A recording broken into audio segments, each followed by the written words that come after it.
Ya, Shalom, selamat malam Bapak Ibu yang terkasih di dalam Kristus. Selamat pagi bagi Bapak Ibu yang stay di Amerika dan selamat siang menjelang sore bagi Bapak Ibu yang stay di Jerman. Selamat bertemu kembali pada kelas pembelajaran firman Tuhan pada hari Jumat tanggal 28 November 2025. Yang malam ini kita akan belajar tentang tema berani memprioritaskan Tuhan yang akan dibawakan oleh narasumber kami yaitu Ibu PDM Dra Magdalena Carolinda Costa. Baik Bapak Ibu sekalian, seperti biasa sebelum memulai pembelajaran kita akan membuka dengan berdoa terlebih dahulu. Mari Bapak Ibu kita berdoa. Bapa kami yang di surga, terima kasih dan puji syukur ya Bapa untuk hari baru yang sekali lagi Kau berikan bagi kami. Terima kasih kami masih diberikan kesempatan untuk sekali lagi mengisi hari ini. Terima kasih Bapa untuk pimpinanmu, untuk perlindunganmu, penyertaanmu, serta pemeliharaanmu bagi kehidupan kami sepanjang hari ini. Dan juga terima kasih dan puji syukur ya Bapa karena kami masih diberi kesempatan untuk kembali berkumpul dalam kelas Sema Adonai dalam keadaan sehat, untuk kembali belajar tentang kebenaran firman-Mu. Ya Bapa, biarlah kiranya selalu ada penyertaan-Mu dan pimpinanmu bagi kelas pelajaran kami. Berkati saya yang jadi moderator malam ini, mampukanlah saya untuk dapat memimpin kelas ini dari awal hingga akhir dengan baik. Dan juga berkatilah para operator yang bekerja di belakang layar. Mampukan mereka untuk melakukan tugas dan kewajibannya dengan sebaik-baiknya. Dan berkati juga internet dan perangkat yang kami pakai pada saat ini ya Tuhan, sehingga pembelajaran ini dapat berlangsung tanpa ada kendala satupun yang dialami oleh internet dan perangkat kami. Dan berkatilah juga hamba-Mu Ibu Magdalena yang akan menyampaikan kebenaran firman-Mu malam ini. Urapi setiap perkataan Ibu Magda dan berikanlah hikmat yang hanya daripada-Mu, sehingga Ibu Magda dapat menyampaikan kebenaran firman-Mu sesuai dengan kehendak-Mu ya Tuhan. Dan berkati juga kami yang berada di dalam kelas ini, maupun yang berada di live YouTube ataupun nanti yang mendengarkan di live tunda.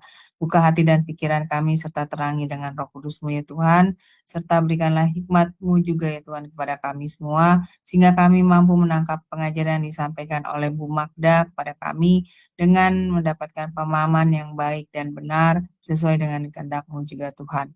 Dan materikan firman ini dalam hati kami, jadikan rema, sehingga kami selalu dapat mengingatnya, merenungkan, melakukannya di dalam kehidupan kami dan mematakannya kepada sama kami. Terima kasih Tuhan, kami mau menyerahkan kelas pembelajaran ini dari awal hingga akhir hanya di dalam pimpinan-Mu, dan kami patahkan segala kuasa kegelapan yang akan menghalangi kelas pelajaran kami saat ini dalam nama Yesus. Doa ini kami panjatkan dalam satu nama, yaitu Tuhan Yesus Kristus, Juru Selamat kami yang hidup. Haleluya. Amin. Baik Bapak Ibu, sebelum memulai pembelajaran seperti biasa, kita akan mendengar terlebih dahulu profil dari narasumber kami ya. Sebentar ya Bapak Ibu. Shalom semua, selamat datang kembali di Zoom Shema Adonai dan di channel YouTube Cahaya Firman. Pada kesempatan kali ini kita akan berkenalan dengan pengajar kita yakni Ibu Pendeta Magdalena Caroline da Costa, dan berikut adalah profil singkat dari beliau. Magdalena Caroline da Costa, Mojo Agung, Jombang, Jawa Timur, 17 Juli tahun 1973. Orang tua, Pendeta Christopher Abraham da Costa dan Pendeta Ineke Victorine Lydia I. Gunawan. Status pernikahan, menikah dengan Pendeta Daniel Albertus Vincentius, sarjana teknik. Dikaruniakan 2 anak. 1. Samuela Jessica Adelaide. 2. Samuel Jeremiah David.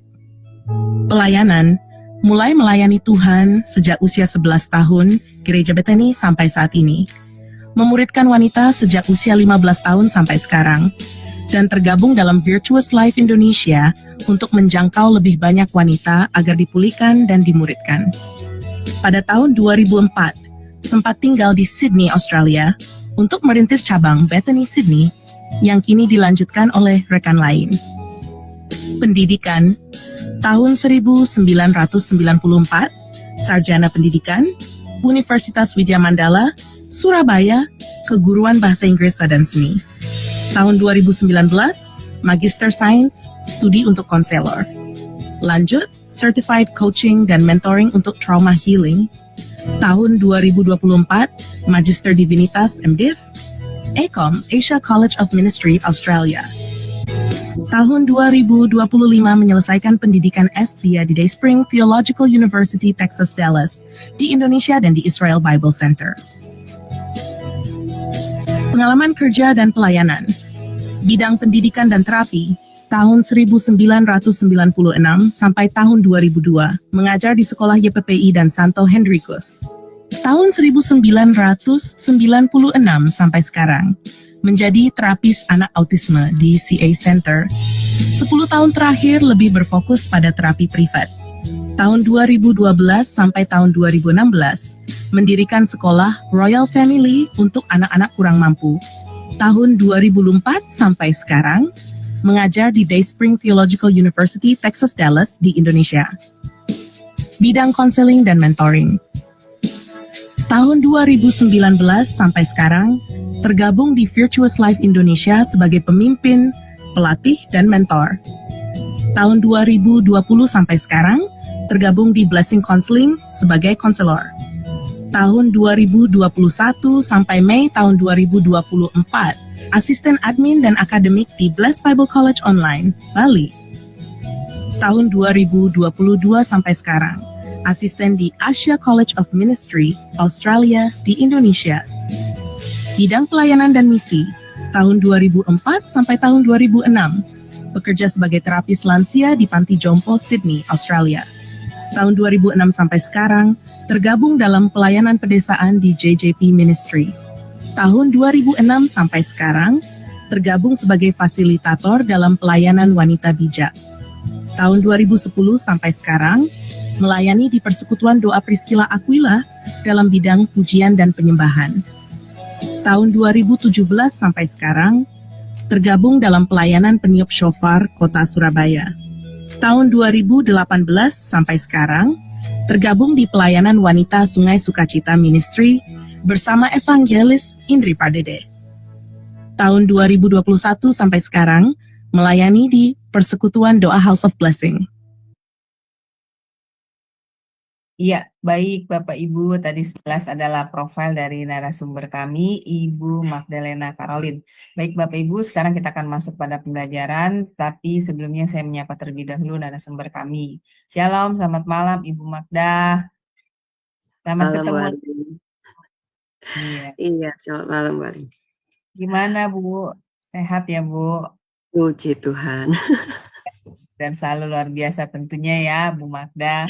Baik Amin. Ibu, kami ingin segera mendengar pengajaran Ibu tentang tema berani memprioritaskan Tuhan Ibu. Wah, sangat menarik ya Bu temanya ya. Baik, saya persilakan waktu dan tempat pada Ibu untuk segera mengajar kami. Dipersilakan Ibu.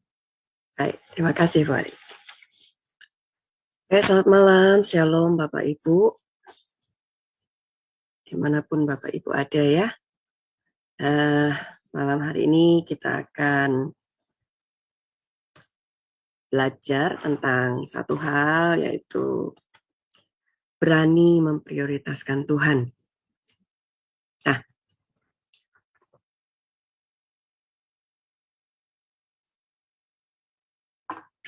ketika kita belajar mengenai kita baca mengenai kata-kata prioritas, artinya itu adalah sesuatu yang kita dahulukan, sesuatu yang kita utamakan, sesuatu yang jadi apa ya?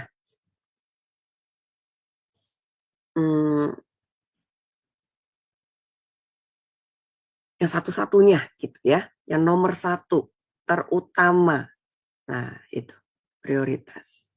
Baik, saya izin untuk share screen dulu ya Bapak Ibu.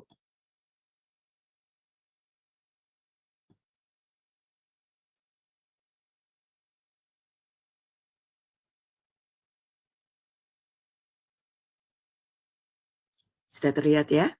Ya, sudah Ibu. Baik. Baik, terima kasih. Ya, berani memprioritaskan Tuhan.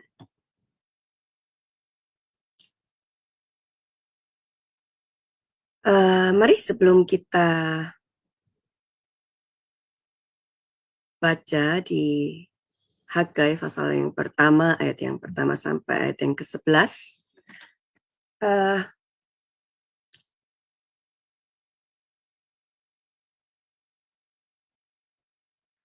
Apakah Bapak Ibu ada pengalaman secara pribadi ketika berkenaan dengan memprioritaskan Tuhan atau memprioritaskan sesuatu dalam kehidupan Bapak Ibu? Ada nggak? Silakan Bapak Ibu di chat.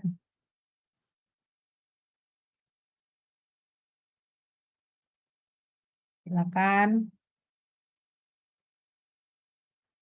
Sebentar ini.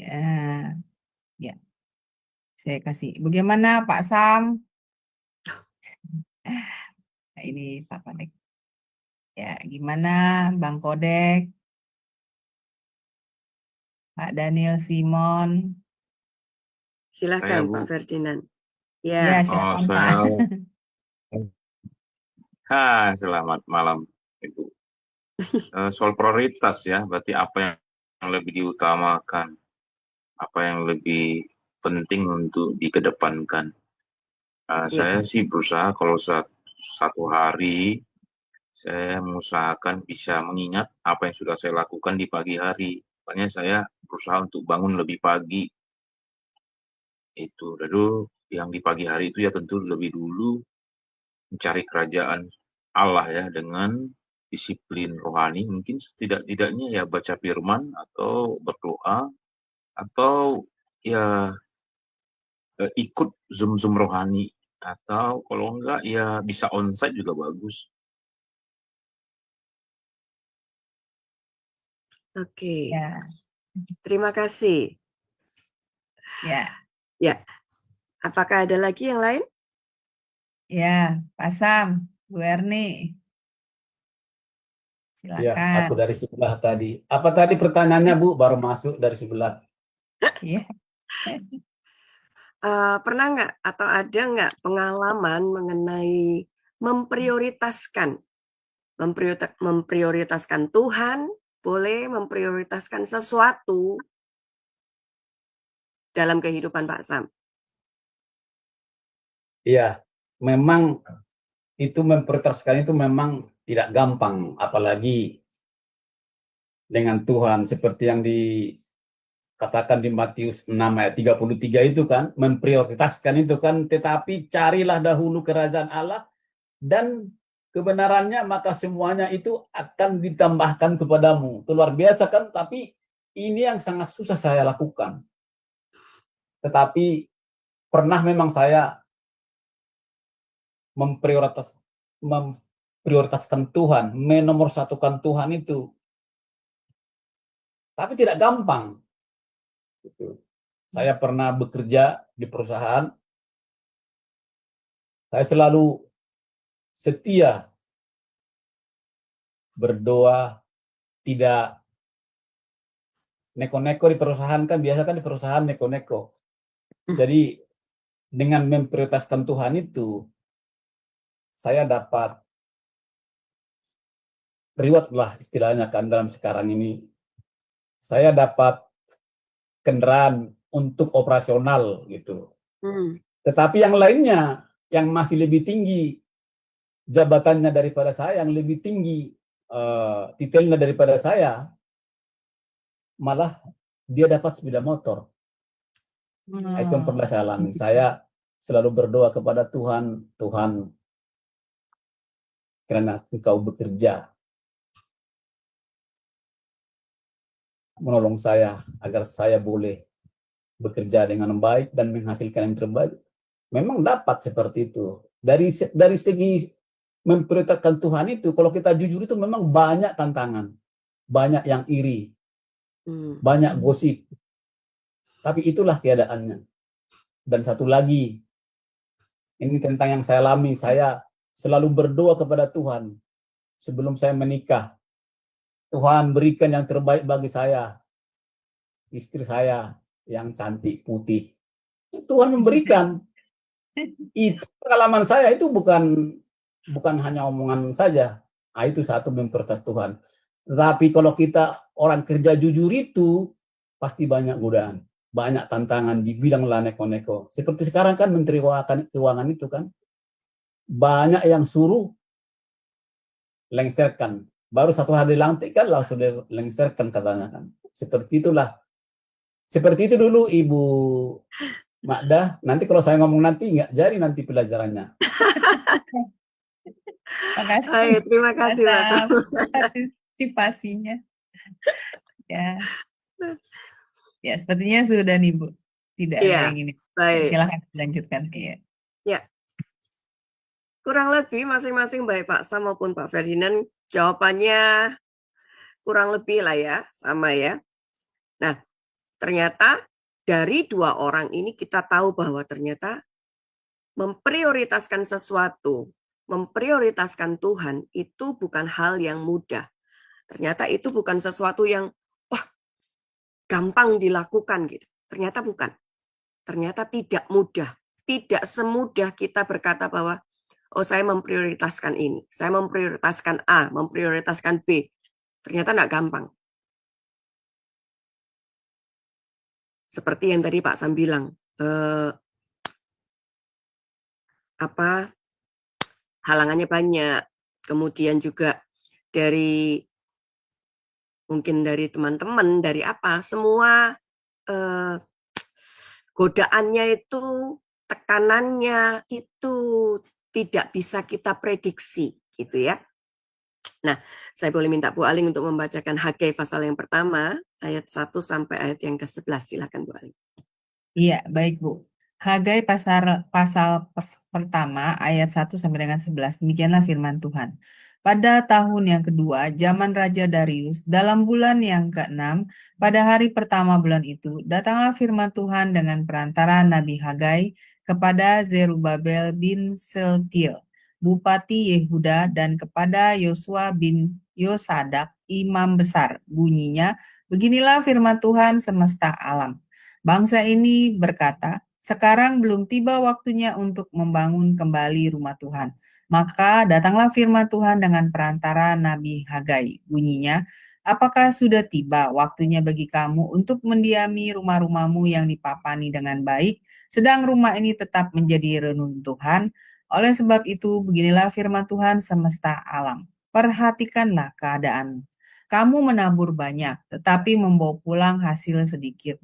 Kamu makan tetapi tidak sampai kenyang. Kamu minum tetapi tidak sampai puas. Kamu berpakaian tetapi badanmu tidak sampai panas. Dan orang yang bekerja untuk upah, ia bekerja untuk upah yang ditaruh dalam pundi-pundi yang berlubang. Beginilah firman Tuhan semesta alam. Perhatikanlah keadaanmu.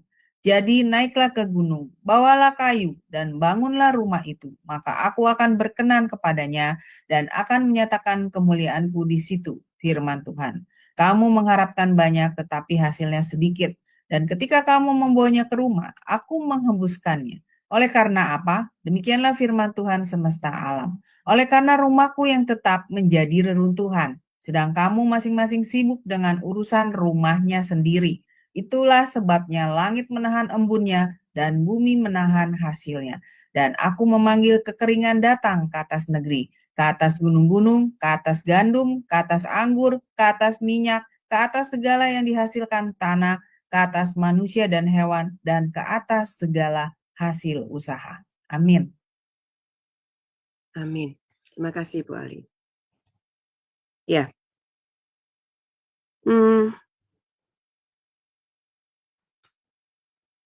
Hagai di sini adalah salah satu nabi dari Perjanjian Lama. Dan di sini dia menekankan pada waktu itu betapa pentingnya membangun kembali bait suci dan dia memperingatkan orang Israel untuk mereka belajar bertanggung jawab dan memprioritaskan Tuhan. Tetapi kalau kita lihat dari ayat yang pertama sampai ayat yang ke-11, apakah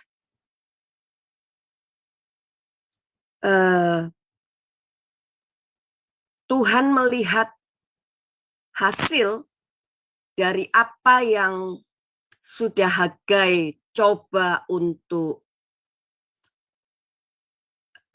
peringatkan kepada bangsa Israel.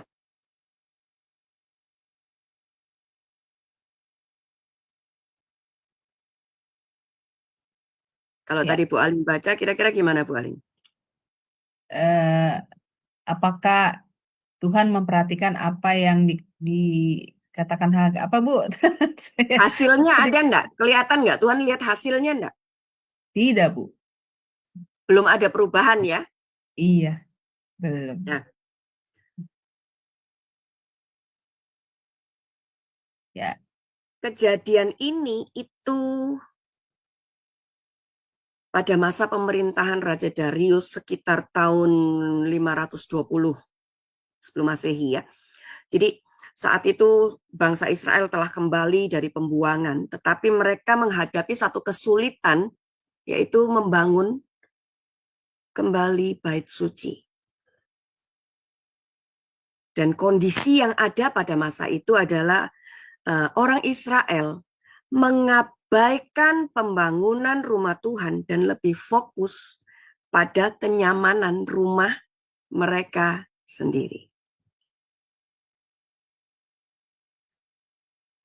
Kita lihat ya di sini ya.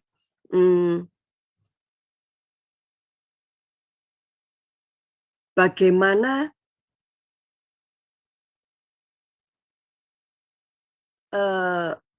digambarkan bahwa mulai dari ayat yang pertama kita lihat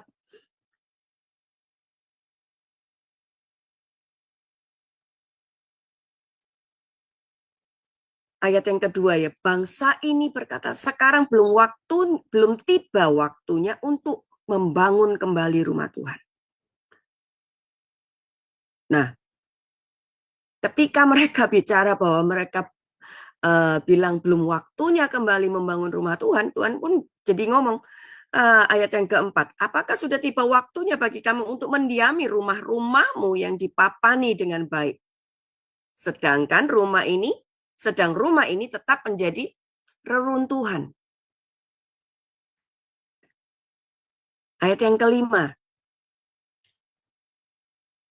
beginilah firman Tuhan semesta alam, perhatikanlah keadaan.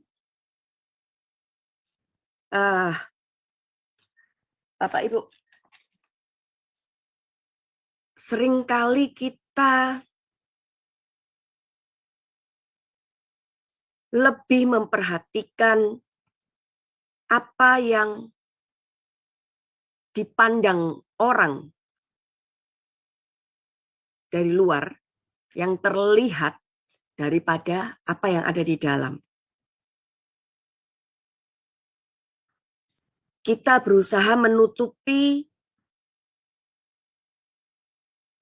apa yang tidak baik, apa yang rusak, apa yang menjadi reruntuhan, sehingga orang-orang yang ada di luar atau orang-orang yang ada di sekeliling kita, mereka tidak mengetahui itu.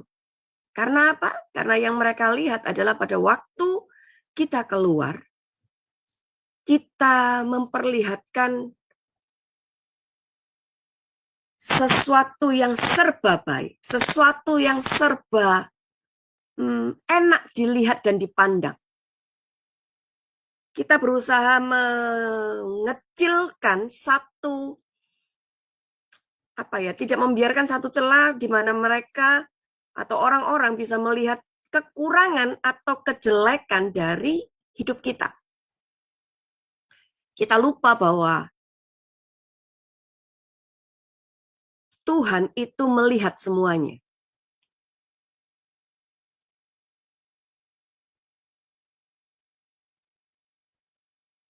Manusia lebih mementingkan apa yang dilihat, yang enak dilihat dan dipandang. Karena ketika orang memandang kita dengan baik, sesuatu yang ada dalam kehidupan kita terlihat oke, terlihat wah keren ya gitu. Nah, itu akan membuat satu nilai di mana kita bisa diterima oleh banyak orang, kita bisa diakui keberadaan kita oleh orang lain, kita bisa dipandang oleh orang lain, dan kemudian kita menggunakan segala cara untuk supaya mereka tidak melihat apa yang menjadi kekurangan kita.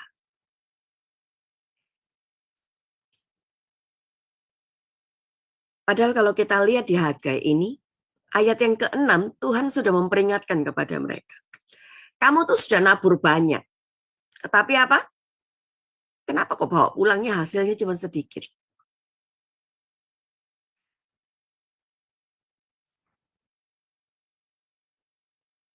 Seringkali kita bisa memperhatikan ketika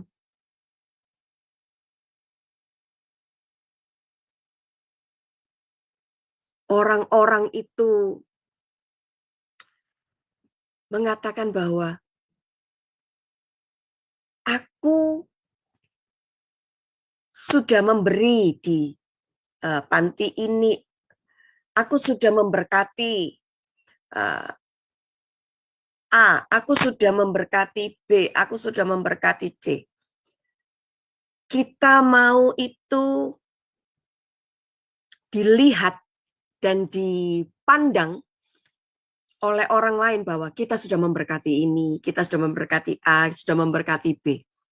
Padahal firman mengatakan kalau tangan kanan kasih, tangan kiri nggak perlu tahu. Begitu juga sebaliknya.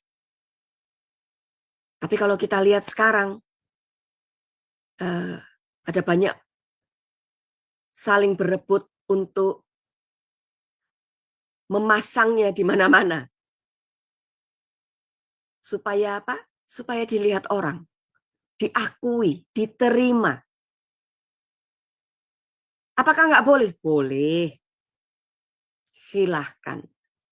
Tergantung dari tujuan hati kita. Kita mau dipandang orang, atau kita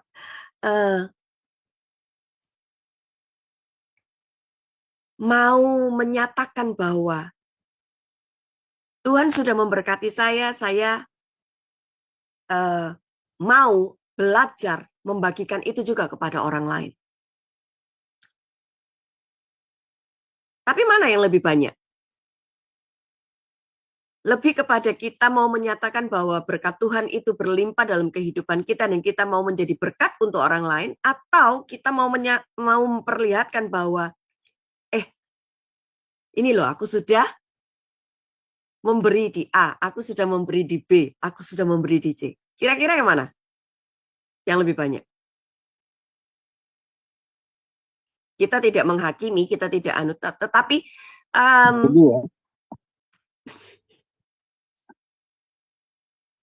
yang mana, Pak? Yang kedua, Bu Mahda. Iya. Minta pengakuan diri. Iya. Tanpa sadar ya. Iya. Jadi kadang-kadang Bapak Ibu, tanpa kita sadari bahwa ternyata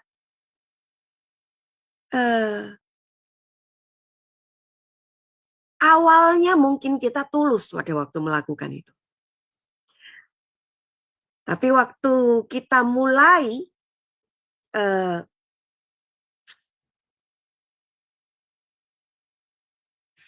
enggak cuma sekali, 2 kali, ketika sudah mulai seperti menjadi terbiasa melakukan itu, jadi itu bukan lagi ini karena Tuhan gitu, tetapi karena saya. Iya apa iya? Tanpa sadar lah ya ini ya, saya bilang tanpa sadar. Kalau kita masih tetap bisa bilang bahwa ini saya dipercaya sama Tuhan. Jadi ketika Tuhan memberkati saya mau jadi saluran berkat. Itu mulai berkurang. Nah, kita mau mengembalikan kepada porsi yang sebetulnya. Dan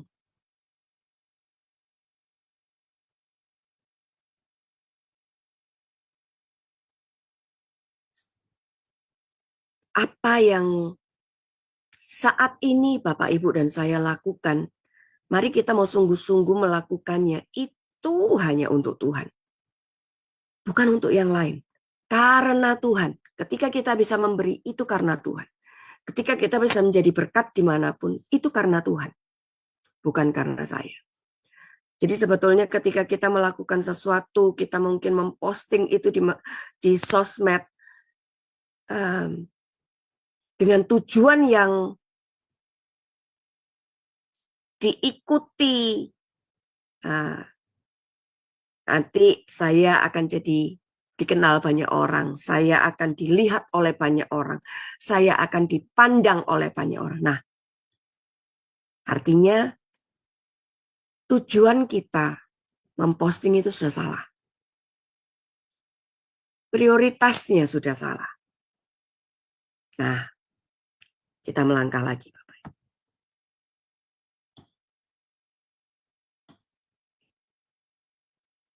Bagi Bapak, Ibu, dan saya yang saat malam hari ini kita sedang belajar ini ya, coba saya pengen tahu, kira-kira Tuhan itu ada di urutan keberapa dalam kehidupan Bapak, Ibu, dan saya? Dari suami kita, dari istri kita, dari anak-anak, dari komunitas, dari gereja, pekerjaan, hubungan, keuangan. Tuhan ada di urutan yang keberapa?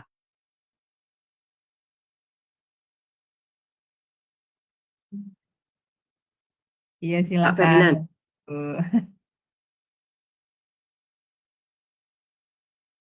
Iya, Pak. Bang Kodek, silakan. Ya, Pak Sam. wah, ini emang pertanyaan yang sulit, membuat kita harus berpikir, termasuk saya secara pribadi, kalau mengedepankan Tuhan atau memprioritaskan Tuhan, kalau manusia mau jujur, ya sulit. Cuma berusaha, Bu. Berusaha, teman-teman. Ada usaha, nggak bisa juga sendiri. Karena kalau mengusahakan itu kan harus kebersamaan tadi. Jadi saya juga berpikir mau menjadi yang Tuhan inginkan, aduh, kalau tidak dengan hikmat Tuhan nggak bisa juga. Dengan mengandalkan diri saya dengan apapun yang ada, misalnya gelar, apa semua harta milik itu nggak bisa juga menyenangkan Tuhan. Jadi mesti dengan caranya Tuhan. Gimana nih Tuhan? Tanya dulu tuh. Saya pikir ya, saya berusaha untuk menomorsatukan Tuhan, tapi apa ya daya manusia seperti saya juga harus merendahkan diri di hadapan Tuhan. Suatu waktu Tuhan, aku bisa lalai, bisa mengabaikan Engkau Tuhan. Jadi jujur juga, ya Tuhan, aku menomorsekiankan dirimu. Jadi Tuhan baru mengetahui, oh ini orangnya jujur atau tidak. Ya, oke, terima kasih. Yang lainnya, Bu Erni? Iya, Bu Erni, silakan. Nah, Bu Erni monitor kan? Pasang, Pak. Bagaimana, Pak? Iya, Pak Sam. Ini Monitor. sangat susah ini menentukan ini. Tuhan ada di urutan berapa dalam hidup kita. Memang sangat susah, tapi saya berusaha itu masih nomor 2 ya, ini relationship itu, ada hubungan dengan Tuhan itu, saya selalu berhubungan, tetapi bagi saya masih bukan nomor 1. Kadang-kadang saya tidak sungguh-sungguh berhubungan dengan Tuhan itu, ada relationship-nya itu. Kadang-kadang saya sudah berdoa setiap pagi itu kan berdoa, baca firman Tuhan itu, sebetulnya masih kurang, karena ini jujur ya, kadang-kadang hanya rutinitas. Nggak tahu Bapak Ibu apa sudah betul seperti itu. Kadang-kadang seperti itu. Rutinitas relationship dengan Tuhan itu biar tetap seperti itu. Tapi saya memang berusaha supaya saya jangan ketinggalan berdoa itu. Saya tidak ketinggalan baca firman Tuhan, tetapi sangat susah, betul-betul sangat susah dilakukan. Kalau sekali saya ketinggalan berdoa atau baca firman Tuhan itu paginya itu, aduh, langsung ngikut. Maksudnya ngikut itu tambah lagi tidak baca, tambah lagi tidak berdoa. Tidak gampang nomor satu Tuhan itu. Nggak tahu Bapak Ibu yang ada di Sumbini ya. Kalau Sangat ya, susah saya kalau lakukan. Terima kasih. Makasih ya, Pak Sam. kalau saya Bu Magda yang pasti Tuhan belum nomor satu. Itu kalau ditanya urutan keberapa saya hanya bisa jawab Tuhan belum nomor satu. Gitu. Ya seperti yang lain, seperti Pak Sam, seperti Pak Bang Kodek yang mengatakan bahwa jujur untuk memprioritaskan Tuhan nomor satu itu bukan suatu yang mudah, Bu. Itu perlu perjuangan yang luar biasa. Iya. Iya. Dari saya, Ibu. Ya, silakan. Oke. Kebanyakan, ya, saya mau bilang kebanyakan. Kita belum menaruh Tuhan sebagai nomor satu dalam hidup kita. Kenapa? Kita baca sama-sama ya di sini ya. Di 1 Yohanes 2 ayat yang ke-15 sampai ayat yang ke-16. Janganlah kamu mengasihi dunia dan apa yang ada di dalamnya. Jikalau orang mengasihi dunia, maka kasih akan Bapa tidak ada di dalam orang itu. Sebab semua yang ada di dalam dunia, yaitu apa saja? Keinginan daging, lalu keinginan mata, serta keinginan keangkuhan hidup. bukanlah berasal dari Bapa, melainkan dari dunia. Kenapa kok Yohanes mengingatkan kepada setiap kita untuk jangan kita mengasihi dunia dan apa yang ada di dalamnya.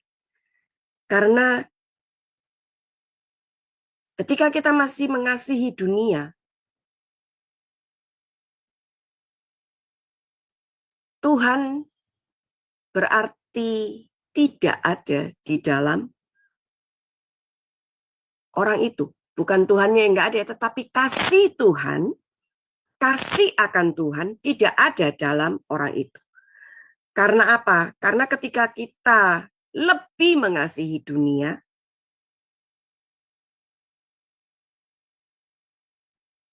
kalau ini saya umpamakan yang lebih mudah mungkin ya. Tubuh kita, ini kan manusia daging kita ya, Bapak Ibu ya. Ketika kita kasih makan manusia daging kita setiap hari, tambah gemuk enggak kira-kira? Gemuk, Bu. Tambah gemuk ya, apalagi kalau udah seusia kita gitu ya. Jadi makan sedikit aja udah beratnya udah nambah 1 kilo gitu ya. Iya, Bu. Nah, Cepat. ini kita kasih makan terus dagingnya. Tubuh jasmani ini kita terus kasih makan. Tambah lama tambah gemuk, tambah lama tambah gemuk. Tapi tubuh roh kita nggak pernah dikasih makan. Kira-kira gimana? Tambah lama tambah kering, tambah lama tambah lemes. Iya apa iya? Benar, Bu. Jadi kenapa kok peringatan ini bisa Yohanes tuliskan, ingatkan kepada setiap kita? Karena apa? Karena nggak mudah untuk setiap kita bisa memprioritaskan Tuhan. Kita kepingin seperti yang tadi ya, Pak Sam sama Bang Kodeks tadi ya, bilang, oh pengen ngasih Tuhan itu jadi nomor satu, jadi prioritas. Tetapi ternyata apa? Ada aja yang lebih menarik untuk daging kita lakukan. Daya tarik dunia itu lebih kuat sehingga apa? Prioritas kita jadi bergeser, yang seharusnya mungkin di sini jadi bergeser. Itulah yang terjadi ketika kita terus memberi makan yang namanya apa? Manusia daging kita. Memuaskan apa yang enak kita pandang, enak kita dengar, enak kita nikmati. Itu yang pada akhirnya membuat prioritas kita, yang seharusnya Tuhan jadi prioritas, itu bergeser tempatnya. Yang tadi Pak Sam bilang bahwa ingin, Bang Korit juga bilang, kepingin. Tapi enggak gampang. Karena itu dikatakan, jangan mengasihi dunia dan apa yang ada di dalamnya. Karena begitu kita mengasihi dan kemudian kita menikmati, kita susah untuk keluar. Kita susah untuk kembali mengasihi Tuhan. Kita akan lebih berat kepada yang dunia. Karena apa? Enak. Apa ya? Saya lebih bisa menikmati di sini. Seperti yang tadi Pak Sam bilang apa? Ketika telat bangun akhirnya justru apa? Bukannya malah cepat-cepat mungkin mempersiapkan diri untuk saat teduh, untuk baca firman, malah akhirnya tidak baca, malah akhirnya apa? Tidak berdoa. Karena apa? Yaitu tadi, daya tarik dunia lebih kuat. Bantal kita lebih enak, menarik terus ya tempat. Untuk apa? Untuk kita tidur. Jadi ada banyak hal yang kadang-kadang akhirnya membelokkan prioritas kita. Itu yang membuat kita butuh satu apa? Yang namanya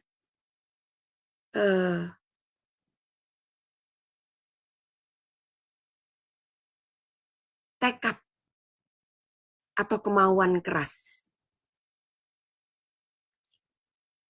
Tekad atau kemauan keras untuk apa? Untuk memprioritaskan Tuhan. Ketika bantal kita mungkin memanggil-manggil kita, udah tidur aja, nggak usah bangun. Sudah terlambat juga jamnya untuk kita ikut. Misalnya ada Zoom untuk doa pagi, untuk saat teduh, untuk apa. Udah telat, terus besok aja lagi. Sekarang tidur aja. Ketika kita lebih mengikuti keinginan daging itu, akhirnya kita akan lebih menikmati yang namanya tidur lagi. Tapi kalau dari awal kita sudah punya tekad, aku harus bangun pagi, harus ikut doa pagi. Jam 4, jam 3. Nah, tergantung ya di tempat Bapak Ibu. Masing-masing doa paginya mulai jam berapa gitu. Kalau di tempat saya, di gereja kita 3:30 sekarang. Jadi dulu itu pernah dari jam 5 Bapak Ibu. Setelah itu yang jadi masalah adalah seperti ini. Ketika dari jam 5 mulai, jemaat itu datang jam 4. Akhirnya karena papi saya yang mimpin ya, dimundurkan jam 4 mulai. Begitu jam 4, jemaatnya datangnya jam 3 Bapak Ibu. Dimundurkan lagi, akhirnya jam 3. Dan cilaka jemaat mulai datangnya 2:30. Tapi saya bilang, sudah ya stop ya, bisa enggak tidur. Karena apa? Tambah lama tambah naik. Lah kalau dinaikkan ke jam 2, kita bisa senewan semua yang melayani di doa pagi gitu ya. Bisa melean supaya apa? Supaya enggak kebablasan tidurnya. Ntar kayak Pak Sam tadi, akhirnya apa? Ya enggak berdoa juga enggak baca firman. Gitu ya Pak Sam ya. Nah, ya sekarang puji Tuhan akhirnya kembali ke jam 3:30.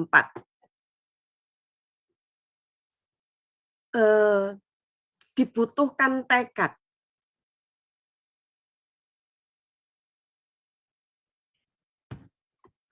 Apakah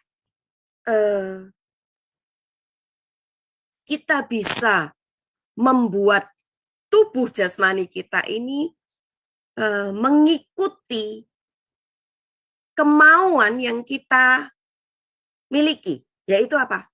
Aku harus bisa bangun pagi jam 2:30 atau jam 3 supaya aku bisa mengikuti doa pagi di gereja.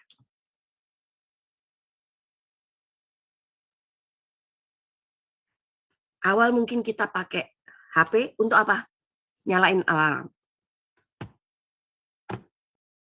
Tapi ternyata kita cuma mematikan alarmnya supaya dia nggak bunyi, nggak mengganggu. Lalu kita apa? Lanjutkan tidur kita. Tapi ini yang terjadi ketika kita punya kemauan yang keras.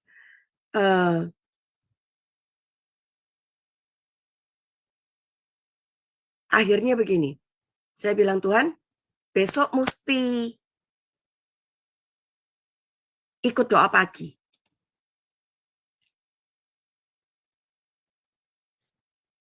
Bangunin jam 2:30 ya. Awal susah Bapak Ibu. Tapi ketika kemauan itu terus saya minta lewat doa, akhirnya apa yang terjadi? Setiap jam 2:30 bangun. Setiap jam 3, kalau misalnya itu sempat masih capek sekali, maksimal jam 3 itu sudah bangun. Alarm bunyi atau tidak bunyi, bisa kita bangun duluan pokoknya.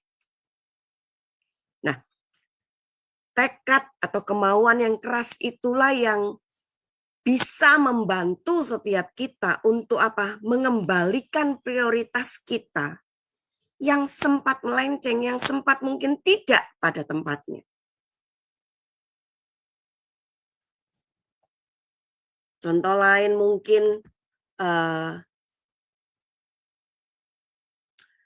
saya nggak mau bicarain keburukan orang lain lagi. Gitu. Tapi kira-kira lebih enak mana? Bu Aling, ini saya bicara sama Bu Aling. Kenapa? Karena ini yang jadi lemahnya wanita gitu ya. Karena wanita kan harus mengeluarkan 20 sampai 30 ribu kata gitu ya setiap hari ya Bapak Ibu ya. Jadi harus ada yang diomongin gitu. Supaya apa? Supaya nggak panas dalam ya. Nah, ketika kita mendengar cerita, entah itu kegagalan orang lain, kegagalan teman kerja kita, rekan pelayanan kita, sesuatu yang dilakukan, yang jadi kejatuhan di mereka, mana yang paling enak? Menjadi orang yang menjaga mereka, dalam artian tetap mengingatkan, tetap menegur, tetap mendampingi mereka, atau kita ngomongin mereka di belakang? Biasanya yang mana? Lebih banyak yang mana? Ngomongin mereka, Bu. Di belakang. Ini kita belajar jujur ya Bapak Ibu ya. Yeah. Kita akan lebih banyak membicarakan mereka, apa yang menjadi kelemahan dan kejatuhan mereka, menjelekkan mereka, sampai kalau bisa mungkin orang itu bisa malu, bisa nggak tahu lah pokoknya ya. Nah, ternyata itu kayaknya ada satu kepuasan gitu ya, terutama mungkin para wanita gitu ya. Kalau ngomongin orang itu ya, aduh, enak sekali gitu. Kalau enggak sampai mungkin itu cuma omongannya mungkin cuma sampai D, itu bisa sampai ke dari saya sampai ke Bu Aling nanti bisa cerita lagi sama orang, bisa sampai Z nanti. Nah, ada bumbu-bumbu yang akan kita tambahi supaya apa? Supaya semakin sip gitu ya. Nah, seringkali ketika kita tidak memiliki satu kemauan, satu tekad di mana saya nggak akan mau lagi membicarakan orang lain. Tapi saya akan belajar untuk lebih banyak mendengar, menjadi orang yang mau mendampingi mereka-mereka ini sampai mereka kembali kepada track yang seharusnya. Kembali ke jalan Tuhan, kembali berjalan di dalam rencana Tuhan. Itu tekad dan kemauan kita.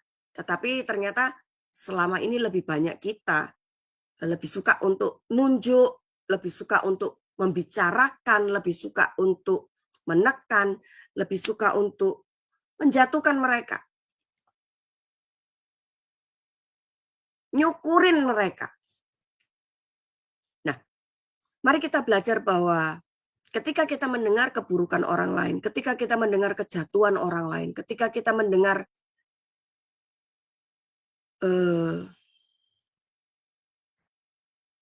apapun yang orang lain lakukan dan itu satu kesalahan, biar itu cukup kita dan kemudian kita menjadi rekan seperjalanan mereka untuk membawa mereka kembali pulang kepada Tuhan. Jangan sampai kemudian kita tidak cuma sekedar membicarakan, tapi terus mulai nulis. Ya, perempuan itu kan begitu. Tapi saya percaya perempuan-perempuan di SMA Adonai tidak ada. Ya, Bapak Ibu ya. Yang ada di tempat lain. Kita mulai menulis di sosmed. Mungkin namanya nggak dianu, tapi mulai. Nah, belajar Bapak Ibu. Mari kita belajar untuk menjaga. Mari kita belajar untuk jadi orang-orang yang mau bertekad untuk apa? Aku mau jadi berkat. Aku mau jadi orang yang bisa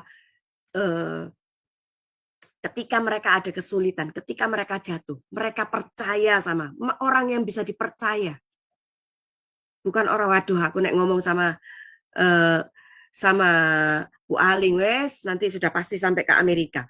Misalnya begitu ya. Pasti sudah sampai ke Jerman, pasti sudah sampai ke Tulungagung, kemana-mana. Misalnya begitu.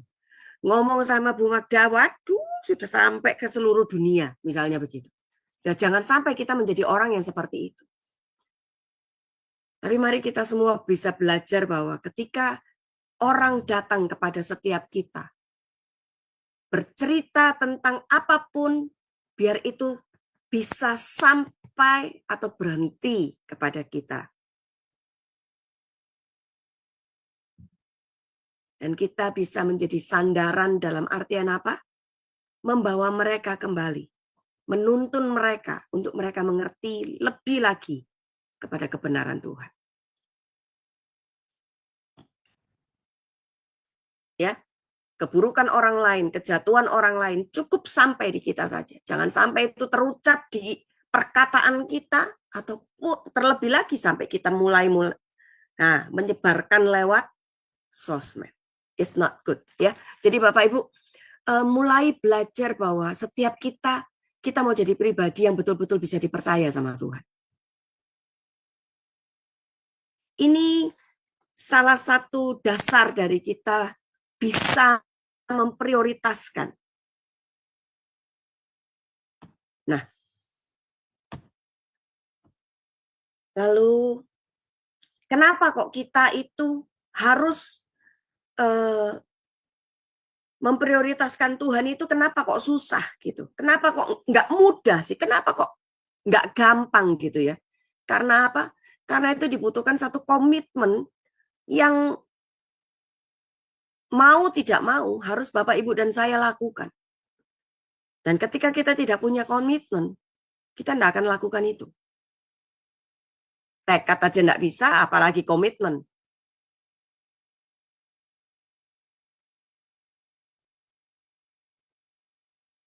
Nah, coba silakan baca Bu Aling di Iya, Filipi ini. Ya. iya.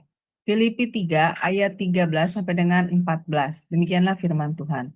Saudara-saudara, aku sendiri tidak menganggap bahwa aku telah menangkapnya. Tetapi ini yang kulakukan. Aku melupakan apa yang telah di belakangku dan mengarahkan diri kepada apa yang di hadapanku. Dan berlari-lari kepada tujuan untuk memperoleh hadiah, yaitu panggilan sorgawi dari Allah dalam Kristus Yesus. Amin. Amin. Silakan. Lukas 9 ayat 62, demikianlah firman Tuhan. Tetapi Yesus berkata, setiap orang yang siap untuk membajak, tetapi menoleh ke belakang, tidak layak untuk kerajaan Allah. Amin. Ya. Makasih Bu Aling. Bapak Ibu, Ya. di Filipi tadi dikatakan, aku melupakan apa yang ada, yang telah di belakangku, dan mengarahkan diri kepada apa yang di hadapanku. Dan berlari-lari kepada tujuan untuk memperoleh hadiah, yaitu panggilan surgawi. Gampang atau enggak? Tidak, Bu. Melakukan. Tidak. Tidak mudah. Kenapa Bu Aling? Karena ya itu Bu tadi seperti yang pertama Ibu di materi Ibu bawa banyak godaannya, terutama dari dunia. Ya. Iya. Daya tarik dunia lebih menarik bagi setiap kita. Buat memuaskan keinginan daging kita itu terlalu kuat. Jadi ketika masing-masing kita tidak memiliki satu komitmen yang kuat untuk kita bisa dan berani memprioritaskan Tuhan, maka kita akan menghadapi yang namanya kesulitan demi kesulitan. Seperti yang tadi Pak Sam bilang, ketika dia belajar untuk memprioritaskan di dalam pekerjaannya, dia dapat fasilitas yang orang yang sudah bekerja lebih dulu, orang yang lama, mereka tidak mendapatkan hal yang sama seperti yang Pak Sam dapatkan. Itu adalah satu contoh bahwa ketika kita berani memprioritaskan sesuatu, kita akan mendapatkan satu reward untuk itu. Ada hasil, ada hadiah yang akan kita peroleh ketika kita berani menaruh prioritas kepada sesuatu hal itu. Nah, ketika kita belajar untuk berlari kepada satu tujuan yang memang sudah Tuhan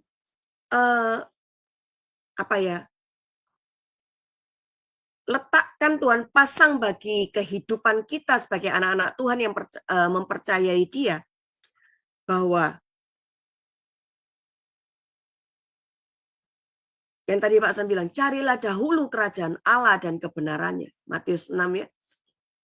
Maka semuanya akan ditambahkan. Nah, ketika kita tidak mencari dahulu kerajaan Allah, tidak akan ada yang namanya ditambahkan. Karenanya, kita harus berlari kepada tujuan. Apa tujuan itu? Kerajaan Allah. Panggilan surgawi. Supaya apa? Supaya kita memperoleh hadiah. Seringkali kita lebih suka menoleh ke belakang.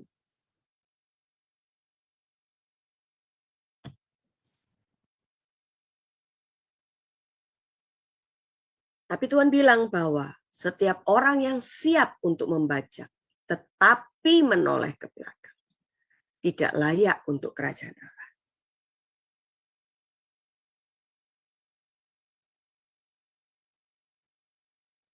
Kenapa kok manusia ini kita lebih suka lihat ke belakang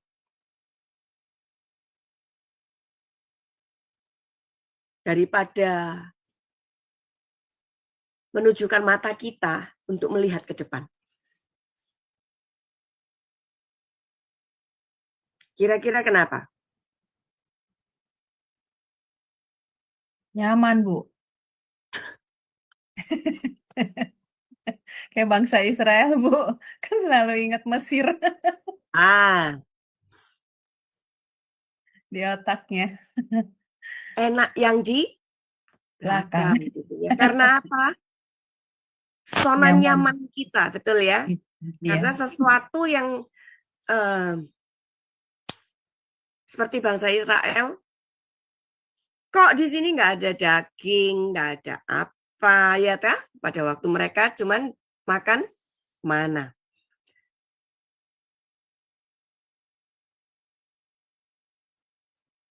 Kita tidak berani melepaskan sesuatu yang membuat daging kita enak, nyaman, tenang, nggak khawatir. Karena ketika kita melepaskan itu dan kita masuk keluar dari zona nyaman kita, yaitu tadi, enakan di Mesir, di sana ada daging, di sana ada begini A, B, C, D. Padahal kalau mereka melihat bangsa Israel itu melihat pemeliharaan Allah, bagaimana mereka berjalan keluar dari Mesir menuju ke tanah perjanjian, ini yang terjadi. Sepatu yang mereka pakai, kasut yang mereka pakai, rusak nggak? Tidak, Bu, tidak. 40 tahun loh Bapak Ibu. Iya, tidak. Nggak ada yang sobek, nggak ada yang lobang. Bayangkan. Anak-anak kita sekarang kalau pakai sekolah, pakai sepatu, kadang-kadang nggak sampai 3 bulan, sudah semua ya, sudah tipis semua soalnya. Saya bingung, ini dipakai atau dibuat? Karena apa? Cepat banget rusaknya. Ketika kita lihat, dulu itu gimana ya caranya bangsa Israel? Mereka berjalan selama 40 tahun. Kasut yang mereka pakai itu tidak lobang, tidak rusak. Kalau mereka bisa melihat dan mengucap syukur untuk apa yang Tuhan sudah lakukan pada waktu itu, untuk hal yang kecil aja, yang kasut yang mereka pakai. Mereka sebetulnya sudah menikmati yang namanya mujizat Tuhan selama 40 tahun untuk soal sepatu. Betul enggak? Untuk soal kasut. Tapi yang seringkali orang percaya atau seringkali kita lakukan kan, kalau bukan sesuatu yang spektakuler gitu kan kayaknya kita tidak terlalu kasih attention di situ gitu ya. Alah, cuman sepatu, cuman kasut. Tapi kita lupa 40 tahunnya. Bahwa Tuhan buat kasut itu tidak lobang, tidak rusak, tetap seperti pada waktu mereka keluar, ya seperti itulah keadaannya. Sepatu itu tetap pada kondisi semula, bagus. 40 tahun. Pemeliharaan Allah sempurna sebetulnya. Tapi seringkali hal-hal yang kecil itu tidak kita perhatikan. Sehingga kita lebih suka lihat dulu itu ya, waktu aku belum melayani, belum sungguh-sungguh. Aku ini kerjaan diberkati, ini diberkati. Terus seperti itu. Kita lebih suka membicarakan dulu itu begini. Kayaknya begitu aku sungguh-sungguh, ada aja. Iya Pak, iya Pak Sam. Sepertinya kita itu melihat, kok justru ketika kita percaya sama Tuhan, lebih percaya, lebih sungguh-sungguh, lebih melayani Tuhan, yang namanya cobaan, yang namanya tekanan, yang namanya badai, wah itu kayaknya enggak berhenti-berhenti gitu ya, menghajar dan menghantam hidup kita. Iya betul Bu. Betul. Sehingga apa? Sehingga kita melihat Tuhan hanya dari sisi jahatnya aja. Tuhaniku ya, kok kayaknya lebih sayang dulu ya daripada ketika aku lebih sungguh-sungguh sama dia. Aneh kan? Iya. Padahal ketika kita lebih, waktu cobaan datang, waktu tekanan datang, itu sebetulnya kan semakin membuat kita dewasa di dalam tujuannya kan itu. Tetapi manusia kita ini, kita seringkali melihatnya, Tuhan itu enggak sayang sama aku. Kenapa ya kok aku ini semakin tambah makin disiksa loh. Padahal kan enggak gitu. Cara pandang dan cara pikir kita itu yang akhirnya salah ketika kita memandang Tuhan. Dengan melihat apa? Kondisi kita yang sekarang. Karenanya Tuhan bilang, kalau kamu udah siap membajak, jangan noleh ke belakang. Karena apa? Pasti ada aja. Kalau namanya orang membajak, ya udah lihat aja ke depan. Supaya apa? Yang mau di jalan, yang mau dibajak, sawah, tempat yang mau ditanami, yang mau dibajak, contoh ini ya, mau ditanamin padi, berarti sawah ini bisa dibajak dengan baik.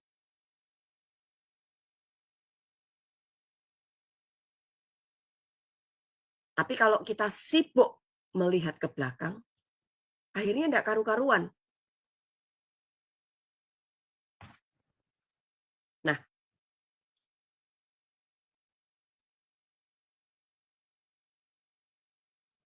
ini yang Tuhan mau. Lalu, kalau tadi tekad, lalu komitmen, kemudian keberanian. Ketika kita punya tekad, kita sudah punya komitmen sama Tuhan.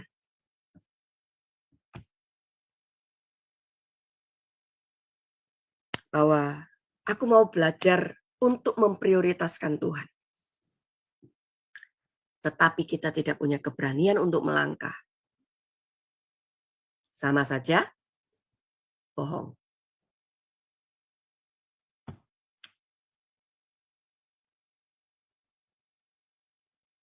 Silakan Bu Aling.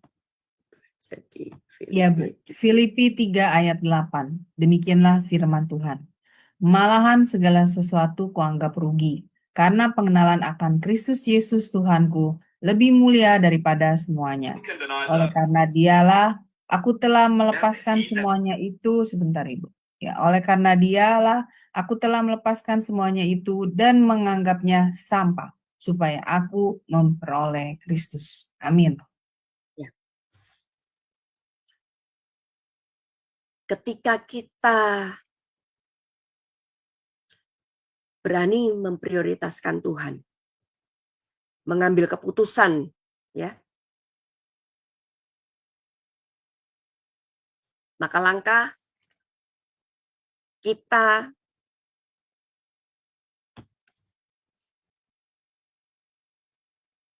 prioritasnya Tuhan. Waktu kita. Ya, seperti yang tadi Pak Sam bilang, Pak Ferdinand bilang, waktu, saat teduh,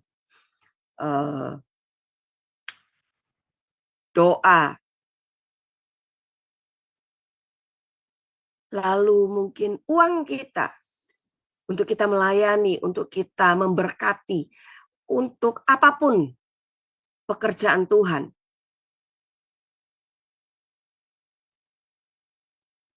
hidup yang terbaik. Jangan nanti kalau kita sudah usia 60, 70 gitu, kita baru, ya sekarang Tuhan aku mau melayani.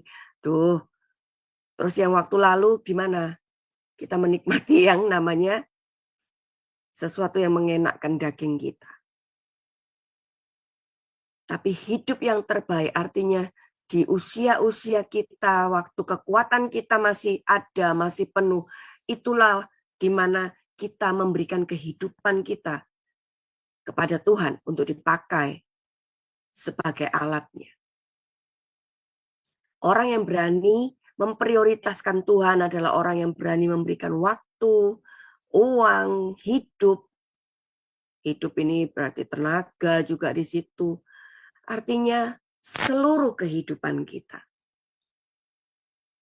Karena setiap kita pada akhirnya memandang bahwa begini,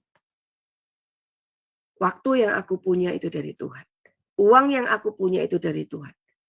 Hidupku yang aku punya ini juga dari Tuhan. Jadi kita mau kembalikan itu kepada Tuhan. Kita menjadikan Tuhan sebagai prioritas dari semua yang kita punya.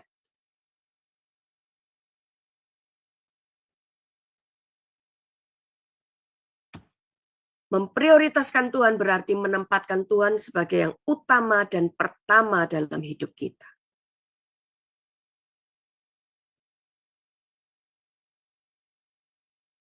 Memang kenapa sih kok kita harus memprioritaskan Tuhan? Coba ada yang bisa jawab saya? Ya, silakan Bapak Ibu, Pak Sam, Bang Kodek, Ibu Erni, silakan. Bumadha Pak Daniel Simon, silakan. ya, karena Ya. semuanya milik Tuhan. Kalau kita sadar, Kurang kencang, Pak. Pak Daniel kurang. kalau kita sadar bahwa semua itu milik Tuhan, uang, karier, kerjaan, kesehatan, itu semua milik Tuhan, kita berani memprioritaskan itu. Kalau kita tidak sadar dan merasa uang itu hasil dari kerja keras kita, ya kita nggak berani.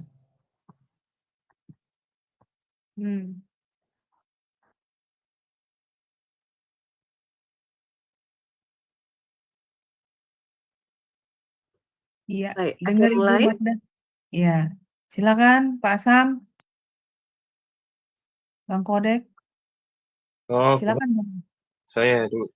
Saya Ya. juga mau. Mm-mm.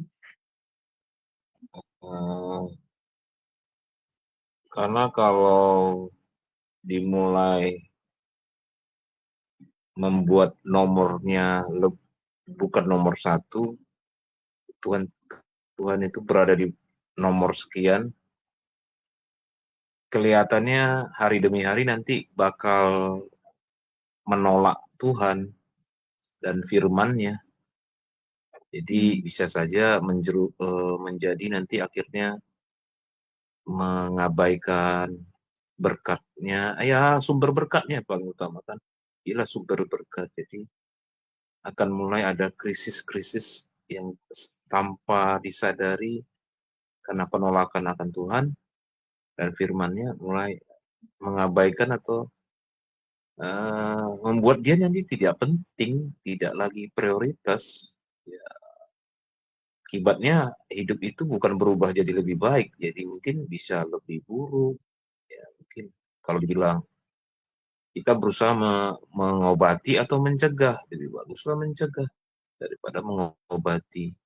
Udah, gitu aja sih dari. Ya, terima kasih Bang Kodek. Pak Sam, bagaimana Pak jawabannya? Ya, Sekali silakan. lagi pertanyaannya, Bu. Kenapa kita harus memprioritaskan Tuhan? Ya, Iya, memang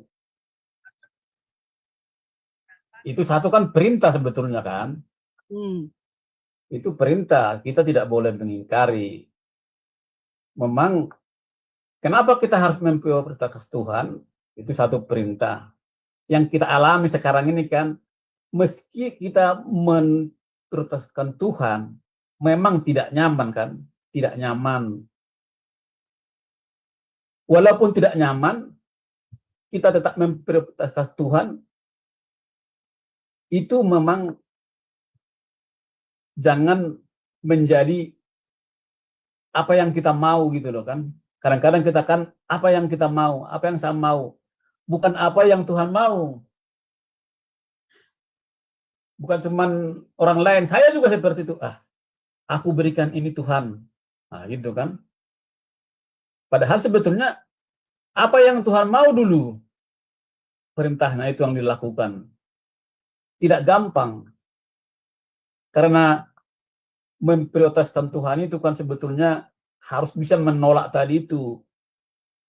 Harus bisa bertekad. Kalau tidak ada tekad itu nggak bisa memprioritaskan Tuhan. Seperti yang dibilang Bu Mahda tadi itu kan, kalau tidak ada tekad untuk bangun pagi itu, biarpun dibikin alarm, kan dimatikan. Kan saya pernah mengalami seperti itu benar sekali tadi itu. Tetapi setelah saya berubah, seperti Bu Bakda tadi itu kan, kalau doa itu jam sekian, saya bikin alarm itu. Saya sudah bangun sebelum alarm itu. Itu karena ada tekad gitu. Kalau tidak ada tekad nggak bakal bisa.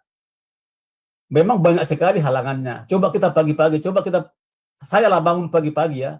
Saya biarpun ada alarm atau tidak ada itu, saya sudah biasa bangun jam 4 atau sebelum jam 4.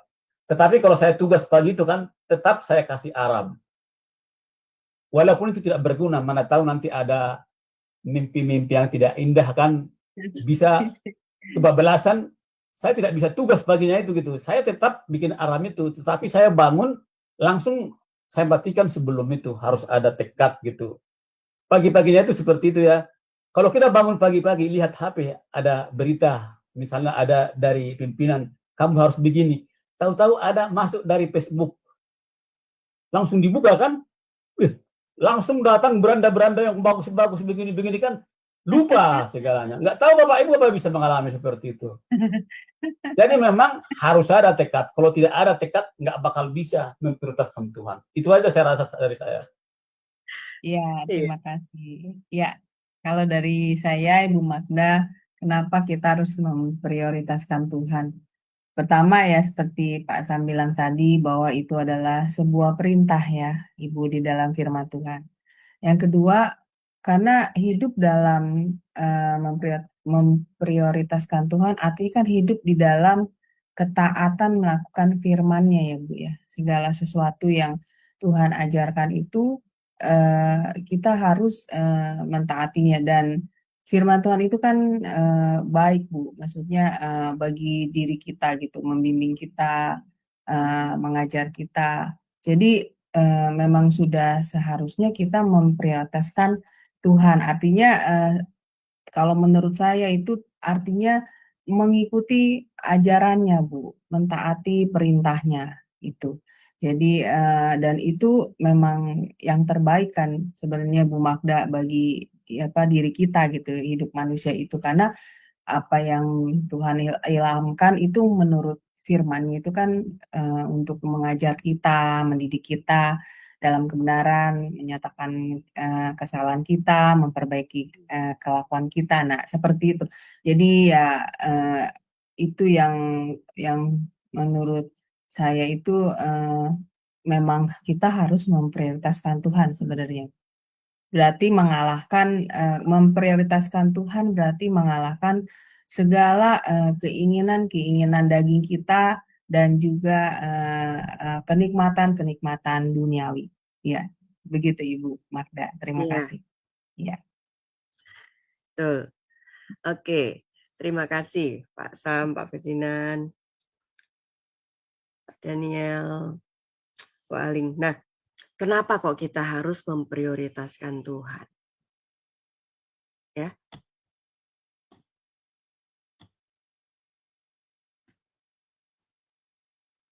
Karena kita meneladani siapa? Meneladani Tuhan Yesus. Coba kita baca di Yohanes 4. Ya, Ya, Yohanes, kita. bentar. Yohanes, apa? Ayat 34. Demikianlah firman Tuhan. Kata Yesus kepada mereka, makananku ialah melakukan kehendak Dia yang mengutus aku dan menyelesaikan pekerjaannya. Amin. Yohanes 9 ayat 4. Kita harus mengerjakan pekerjaan Dia yang mengutus aku. Selama masih siang akan datang malam, di mana tidak ada seorang pun yang dapat bekerja. Amin. Ya, seperti yang tadi Pak Sam bilang, ketika kita punya tekad, kita punya komitmen, kita punya keberanian untuk melakukan, maka tanpa sadar kita ini sedang meneladani apa yang Tuhan juga teladankan kepada setiap kita. Ketika dia bilang bahwa makananku ialah melakukan kehendak Bapa. Yang jadi prioritas Tuhan selama dia ada di muka bumi ini adalah apa? Melakukan apa yang menjadi perintah daripada Bapa. Supaya apa? Pekerjaannya selesai.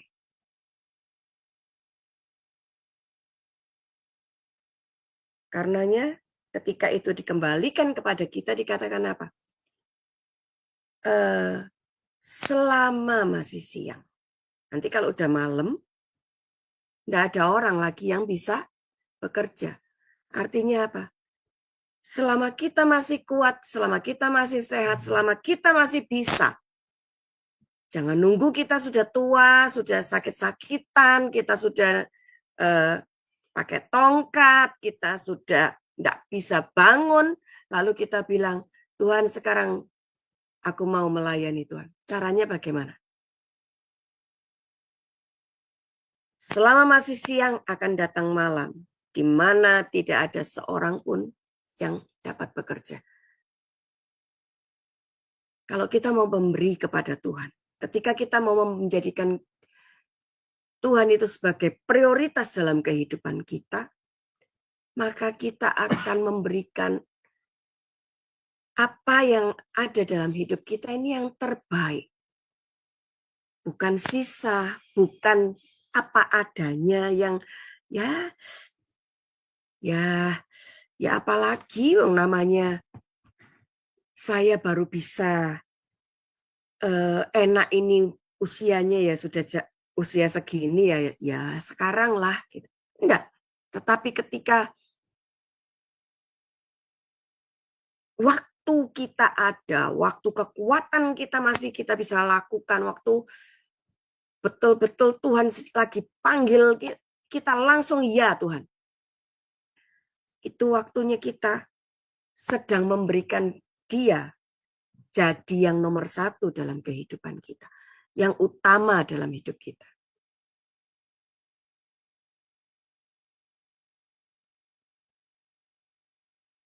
Seperti yang tadi Pak Sam bilang begini. Ketika kita dibentuk, ketika kita dihancurkan, ketika kita diproses itu tidak ada yang enak. Waktu kita di-rebuild ulang sama Tuhan, sampai kita mau dan bisa menjadikan Dia yang pertama, yang utama dalam hidup kita, itu butuh sampai kita bisa memiliki satu pengertian bahwa memang Dia yang harus jadi nomor satu dalam hidup saya. Ketika Matius 6 ayat 33 itu jadi satu rema, jadi satu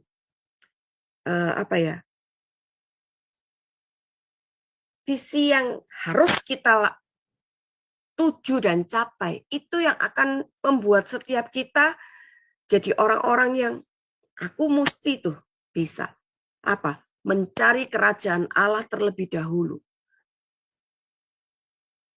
Nggak sibuk mikir gimana ya caranya ya supaya aku hidup enak begini.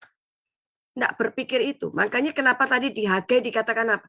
Kamu mau mendiami rumah-rumahmu yang dipapani dengan baik, tetapi rumahku masih tetap jadi reruntuhan. Makanya Tuhan bilang, kalau sekalipun kamu mengerjakan sesuatu, hasilnya yang kamu bawa pulang apa? Sedikit. Ketika kamu bawa pulang, itu pun aku menghembuskannya. Jadi, ketika kita tidak menomorsatukan, kita tidak mencari kerajaan Allah terlebih dahulu, seperti yang Hagai tadi kita baca, Tuhan melakukan banyak hal untuk Tuhan berusaha untuk menyatakan gini, sia-sia.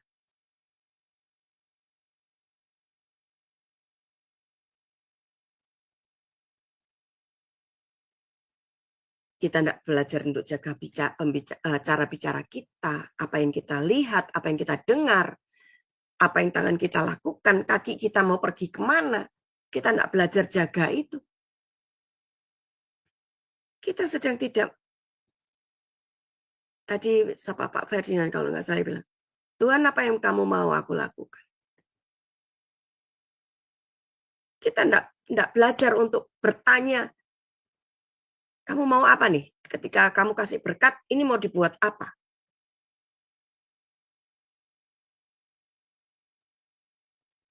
Itu yang kita harus belajar bahwa ternyata memprioritaskan Tuhan enggak cuma sekedar, oh iya, saya saat teduh, saya begini. Tetapi ketika kita sudah sampai di titik itu, ternyata ada banyak hal, yaitu apa? Menyelesaikan pekerjaannya. Kenapa kok kita harus memprioritaskan Tuhan?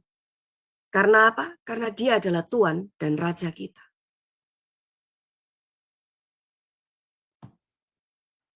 Bukan kebalikannya. Kadang-kadang kita yang mau menjadi Tuhan dan Raja buat hidup kita. Tuhan kita jadikan apa? Tamu.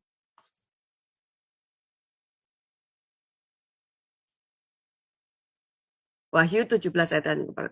Mereka akan berperang melawan anak domba, tetapi anak domba akan mengalahkan mereka. Karena ia adalah Tuhan di atas segala Tuhan dan Raja di atas segala Raja.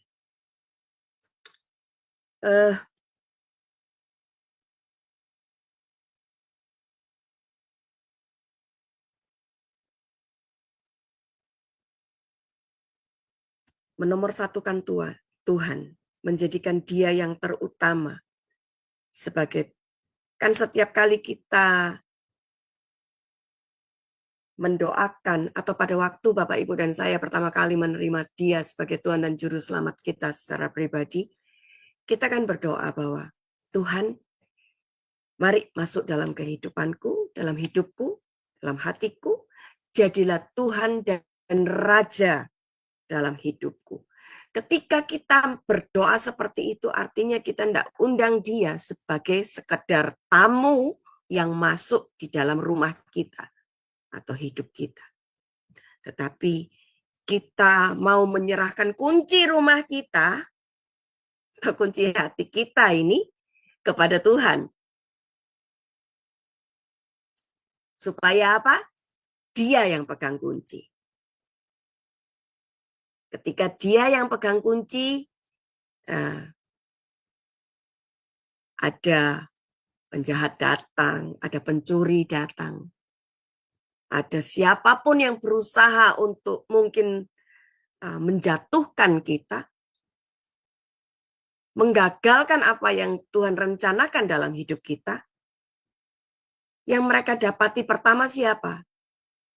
Pada waktu mereka mau mendobrak masuk kehidupan kita, mendobrak masuk rumah kita. Siapa yang mereka dapati pertama? Tuhan. Karena apa? Karena Dia yang pegang kunci rumah kita. Kunci kehidupan kita. Kunci hati kita. Tapi kalau Dia hanya sebagai tamu, dan kita bilang, Tuhan, wes tidur ya di kamar atas ya, di kamar tamu. Maka yang Tuhan jaga cuma apa? Ya kamar tamu itu tadi. Tetapi ketika kita menyerahkan seluruh kunci rumah kita kepada Tuhan, Dia yang pegang kendali, maka Dia yang akan menjaga kehidupan kita, seluruh kehidupan kita. Nah, itu. Dia jadi Tuhan dan Dia jadi Raja. Kenapa kok itu kita harus memprioritaskan Tuhan? Karena itu kita mungkin dengarnya nggak enak ya kalau saya bilang itu adalah tuntutan Tuhan. Matius 22 ayat 37 sampai 38. Jawab Yesus, kasihilah Tuhan Allahmu dengan segenap hatimu dan dengan segenap jiwamu dan dengan segenap akal budi. Itulah hukum yang terutama dan yang pertama. Ketika kita tidak bisa mengasihi Tuhan dengan segenap hati, jiwa, segenap akal budi, kita sedang tidak menempatkan itu sebagai yang terutama dan yang utama dalam hidup kita. Ini adalah hukum, dikatakan.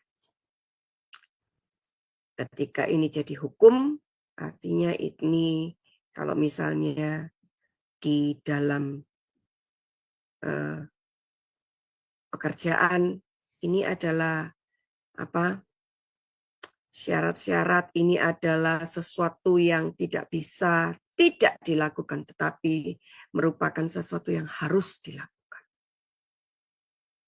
Kalau hukum itu artinya kudu gitu ya, sesuatu yang emas gitu ya, sesuatu yang harus dilakukan, tidak bisa tidak. Jadi satu tuntutan, satu hukum, satu ketetapan yang harus kita sebagai anak-anak Tuhan, orang-orang percaya, lakukan. Karena itu merupakan hukum yang terutama dan pertama bagi setiap kita. Kalau kita bisa memprioritaskan Tuhan, artinya kita mengasihi Tuhan dengan segenap hati kita, segenap jiwa kita, dan segenap akal budi kita. Kenapa? Karena mata itu adalah pelita tubuh, karena jika mata itu baik, teranglah seluruh tubuhmu. Ketika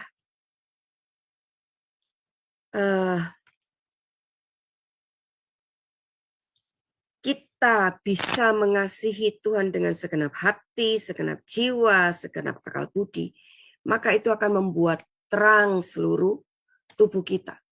Kenapa? Karena mata itu adalah pelita daripada tubuh kita. Ketika kita baca satu hukum melalui mata kita akan tidak cuma sekedar lihat, tapi itu ketika mata lihat, itu akan masuk ke dalam pikiran kita, hati kita, jiwa kita. Nah, itu akhirnya merubah seluruh kehidupan kita. Menerangi seluruh kehidupan kita.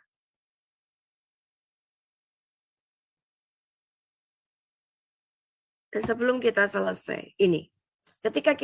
Kenapa kok kita itu harus memprioritaskan Tuhan? Nggak cuma sekedar bahwa itu adalah tuntutan, kita harus meneladani Tuhan, karena Dia adalah Tuhan dan Raja kita. Tetapi ketika kita melakukan itu semua, berani meneladani Tuhan, berani menjadikan Dia sebagai Tuhan dan Raja, melakukan itu sebagai tuntutan atau tujuan kita, karena itu adalah hukum yang harus kita taati, maka ini loh, hasil dari itu semua. 1 Samuel pasal yang kedua, ayat yang ke-30. Maka Ia akan memberkati setiap saudara dan saya. Itu janji.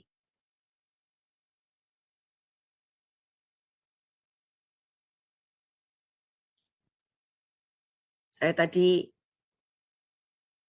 coba cari sesuatu gambar yang ketika Tuhan itu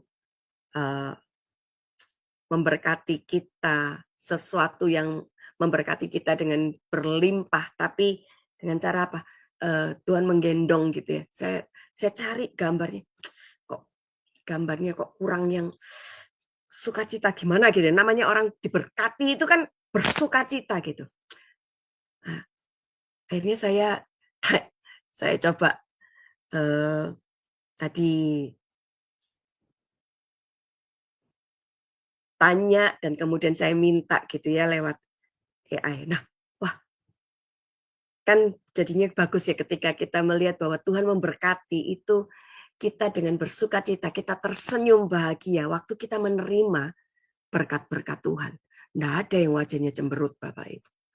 Ketika kita tahu bahwa memprioritaskan Tuhan itu ternyata hasilnya itu luar biasa buat kehidupan Bapak Ibu dan saya. Ketika kita memprioritaskan Tuhan, artinya kita berani untuk menjaga mata, menjaga telinga, menjaga mulut, menjaga tangan dan kaki, seluruh kehidupan dan tubuh kita ini. Kita mau pakai semuanya hanya untuk Tuhan. Bukan untuk menjatuhkan orang, bukan untuk menyalahkan orang lain, untuk mencari kesalahan orang lain, dan lain-lain. Tetapi apa yang Tuhan mau untuk kita lakukan? Kita melihat bahwa hasilnya Dia akan memberkati kita berlimpah. Waktu saya dapatkan gambar ini, keren juga. Makanya saya pasanglah gambar ini, Bapak Ibu. Kan enak ya kalau kehidupan kita dalam pelukan dan gendongan Tuhan, sambil kita menikmati berkat-berkatnya Tuhan. Silakan Bu Aling, kita baca ayat yang terakhir. 1 Samuel pasal 2 ayat 30.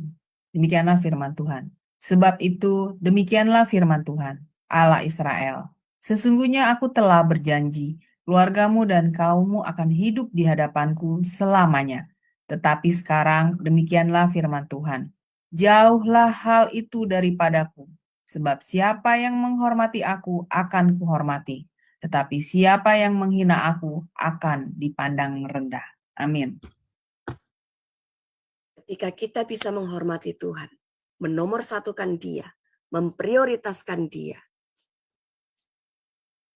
maka Tuhan juga akan memprioritaskan setiap Bapak, Ibu, dan saya.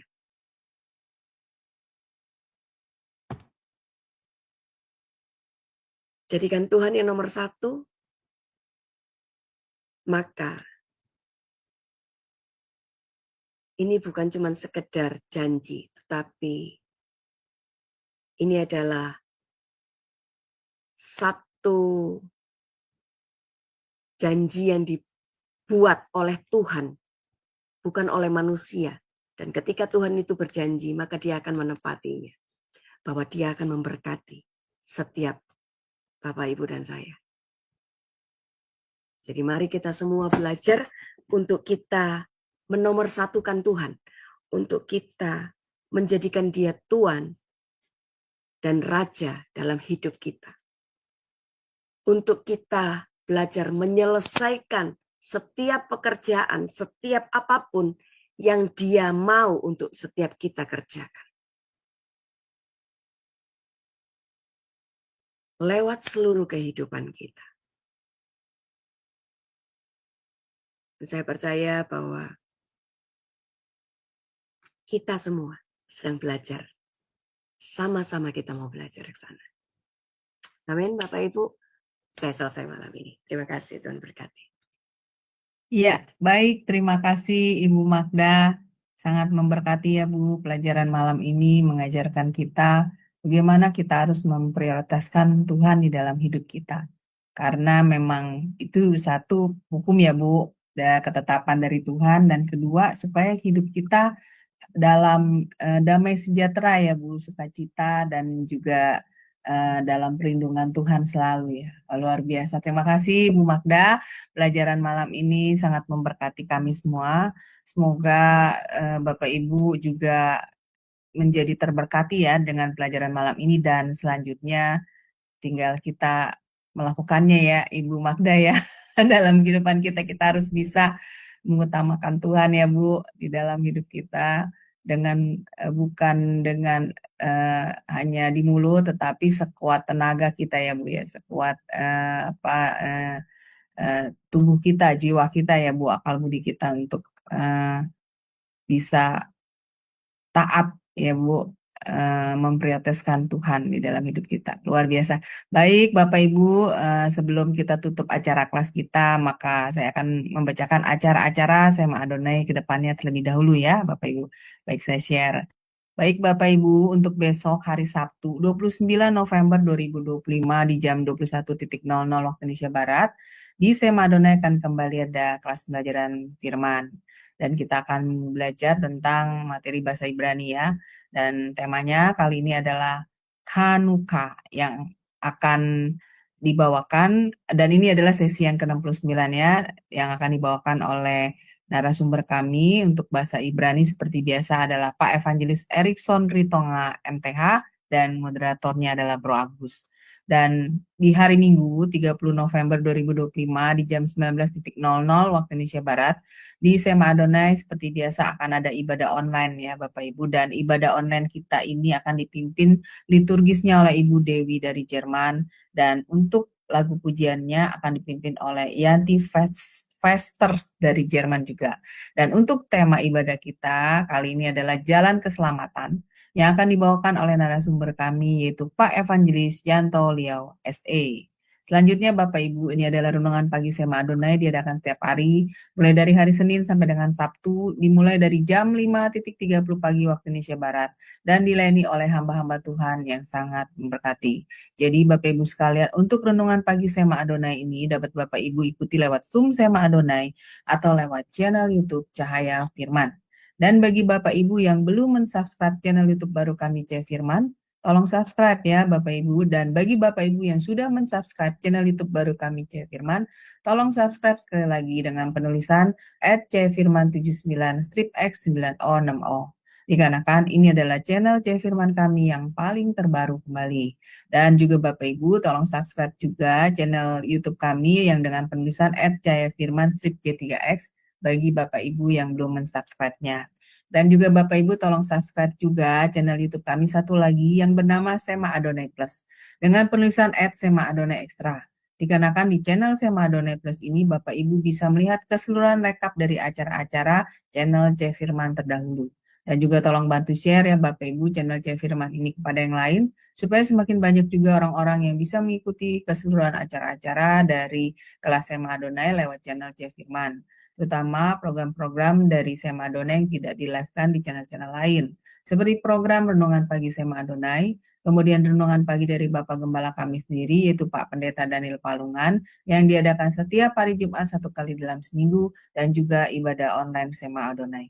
Dengan Bapak Ibu membantu men-share channel Cahaya Firman kepada yang lain, sekaligus Bapak Ibu telah membantu channel kami Cahaya Firman untuk menjadi lebih berkembang dan menjadi berkat lagi bagi banyak orang. Terima kasih Bapak Ibu atas perhatiannya. Baik Bapak Ibu, kita akan mengakhiri kelas pembelajaran kita ini. Dan Ibu Magda, jika masih ada closing statement-nya, Ibu bisa memberikan closing statement. Jika tidak, Ibu boleh menutupnya dengan doa bagi kami semua. Dipersilakan Ibu. Ya, closing statement saya. Jadikan Tuhan itu sebagai yang pertama dan utama dalam kehidupan Bapak, Ibu, dan saya. Mari kita berdoa. Kami mengucap syukur Tuhan buat pembelajaran malam hari ini. Biar setiap kami mulai belajar untuk kami memprioritaskan Tuhan, menomorsatukan Tuhan menjadi yang terutama dan pertama dalam kehidupan masing-masing kami. Karena kami tahu ketika kehidupan kami dan kami menjadikan Tuhan itu sebagai Raja dalam hidup kami, kehidupan kami akan tenang, kehidupan kami akan menikmati apa yang namanya damai di dalam Tuhan. Ketenangan di dalam Tuhan. Hidup yang penuh dengan sukacita bersama dengan Tuhan. Terima kasih Bapak, biar apa yang sudah kami dengar, apa yang sudah kami pelajari pada malam hari ini, itu bisa kami lakukan. Kami mulai belajar untuk melangkah di dalam melakukannya, yaitu memprioritaskan Engkau dalam hidup kami. Kalau sebentar kami akan kembali melanjutkan aktivitas kami, baik kami yang ada di Amerika, di Jerman, juga kami yang ada di Indonesia. Tuhan, dimanapun kami ada, Engkau memberkati apa yang kami lakukan. Engkau memberkati setiap langkah, setiap tangan kami yang mengerjakan sesuatu. Engkau memberkatinya. Terima kasih Tuhan. Dan biar setiap kami sungguh-sungguh mulai hari ini sampai Maranatha nanti, kami mau belajar sungguh-sungguh menjadikan Engkau Tuhan dan Raja dalam kehidupan kami, yang menuntun kami, yang menjagai kehidupan kami, yang memberkati setiap kami. Mulai hari ini sampai selama-lamanya. Di dalam nama Yesus. Haleluya. Amin. Amin. Amin. Baik, terima kasih Ibu Magda untuk pelayanannya ya Bu, yang luar biasa bagi kami semua, sangat memberkati sekali pelajaran Ibu, dan semoga pelayanan Ibu diberkati Tuhan lebih dan lebih lagi menjadi berkat bagi banyak orang, dan Ibu sekeluarga selalu diberkati, diberi kesehatan dan perlindungan oleh Tuhan. Amin.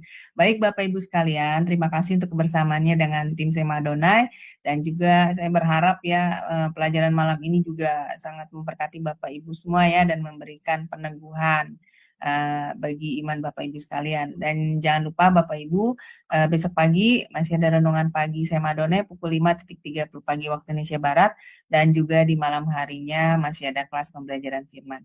Baik Bapak Ibu sekalian, tim Sema Adonai mengundurkan diri, selamat beristirahat, Tuhan berkati. Shalom, shalom, shalom.